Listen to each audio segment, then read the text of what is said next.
So just to kind of sum up, that's a quick activity that you can do to reflect on what do you have to accomplish? What is that? What does success in that look like? And then what strength are you going to use to get there? I do that activity pretty regularly, especially when I'm making like my to-do list. If you're a to-do list kind of person, my achievers out there, when I'm making my to-do list, I'll go ahead and just add what strength am I going to use or pour into to do that? What's going to get me to success? So some things to keep in mind as you move forward with this. First, you've got to really know and understand, what does success look like? That could be to you, that could be to somebody else, to your spouse, to whoever you're trying to work with. Know your strengths, know who you are as a person, and continue to learn about that. Act with intention, be intentional about what you choose to do and how you choose to do it. Lean on others when you need them. And then take time to reflect. How did that go? What strength did I use? That reflection time is really critical to the success of this. Okay, so lastly, we're going to go into how do strengths enhance our performance. And this last piece is going to be pretty quick, but it's also really important. So when we're talking about actually improving our outcomes and our performance, first we got to decide what is our goal. Okay, so I'm going to give you an example of a teacher that I worked very closely with and actually had the pleasure of coaching in strengths. And this teacher came to me, and this teacher was new to the department that they were in, and they were kind of a leader in that department. And the department was very close knit, and they said, okay, my first goal, what I have to do is build relationships with the teachers in my department. The problem is this teacher felt that they didn't have any relationship building themes because there was no green in the top 5. So I said, okay, that's the goal.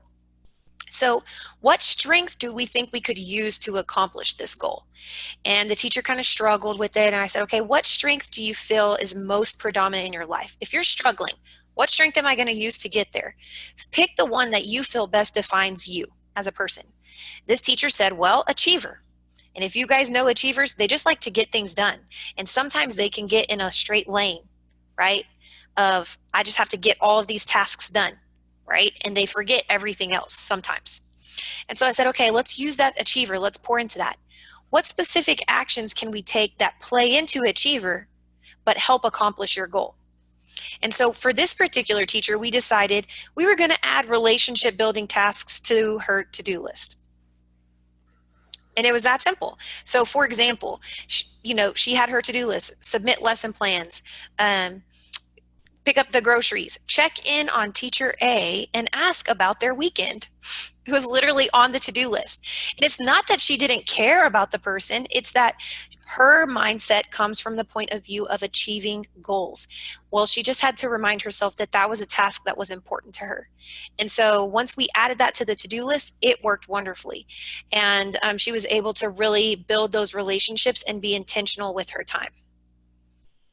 You know, I got a different strength that I would use to accomplish that goal. If I want to build relationships in my department, I would use my learner. In my breakout room, I just explained this, but I would use learner, that I'm going to go around to people at the ESC and see what kind of office they have and look pictures on their wall and learn about their family and just see where they went to school. And then I'm going to use connectedness. I'm like, oh, well, I went to Texas A&M, and so I use those strengths to not just build my relationship, but build the entire department.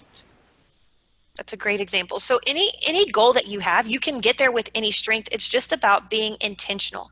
What specific actions can I take? And then don't force it. Think about what actions you're already taking with that strength and play into that. And if you need help with that, that's what Rhonda and I are here for. So you can always reach out and say, look, I have this goal and I'm really trying to use this strength to do it. Do you have any ideas? What could I do to improve my performance? And that's really all that we have for you guys today.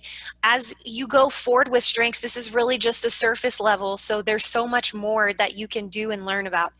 And the question that I encourage you to ask yourself every day, or at least once a week, is how do I engage my strengths to be the best version of me?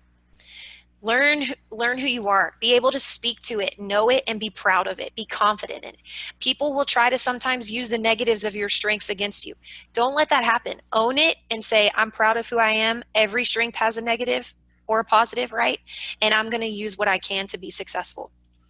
Value what you do well. Focus on the good things. Don't focus on your weaknesses. There's not a lot of research to support that ever helps anyone grow.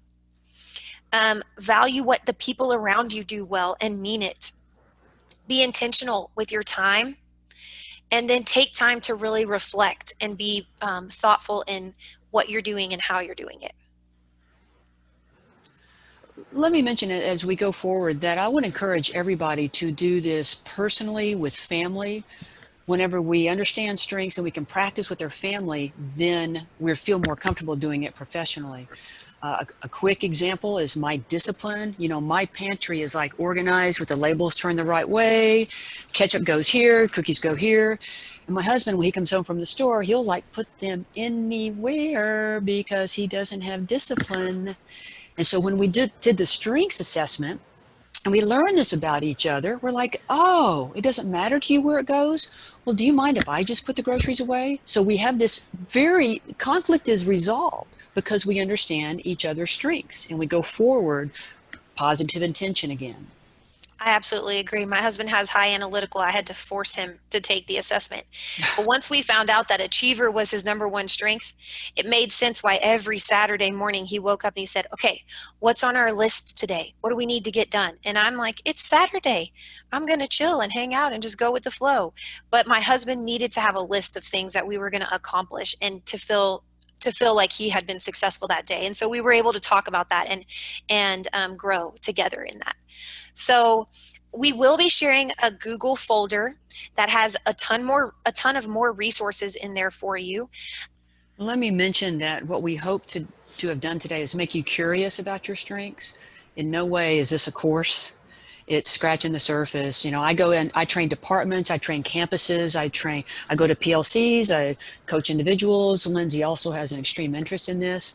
So you're welcome to email either one of us directly. It's not a bother at all. We love it when you're interested and have strengths questions.